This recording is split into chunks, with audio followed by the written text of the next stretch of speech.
এই যে দেখেন এরা বড় বড় কথা বলে যে ৮৬ সালে আমরা গাদ্দারি করেছি, বুঝলেন? ৮৬ কি হয়েছিল?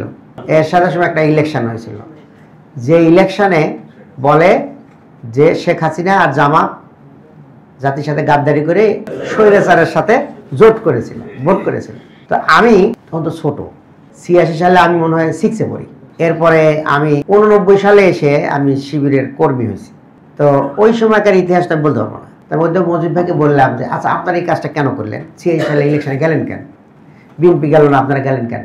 উনি বললেন যে শোনো, জাতি ইতিহাস জানে না, ৮৬ সালে ইলেকশনে সব দল যাবে, বিএনপি, আওয়ামী লীগ, জামাত সবাই যাবে, এগ্রিমেন্ট হয়েছে, কথাবার্তা হয়েছে। কিন্তু হলো কি, এই যে এর আগে যারা এই মন্ত্রী টন্ত্রী ছিল বা ই করছে, তাদের সবগুলোর দুর্নীতির দায়ে অ্যান্টি কারাপশনের মামলা হয়ে গেছে, বুঝছেন কিনা? বিএনপির ওই সকল নেতারা অ্যান্টি কারাপশনের কারণে তারা ইলেকশনে যাইতে পারেনি। এখন বড় বড় মাথা বাদ দিয়ে আবার ইলেকশনে যায় কেমনে?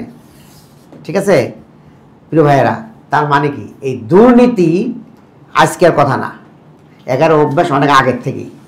ঠিক আছে, যখনই চান্স পাইছে, যারাই চান্স পাইছে, কেউ খাতির রাখে নাই।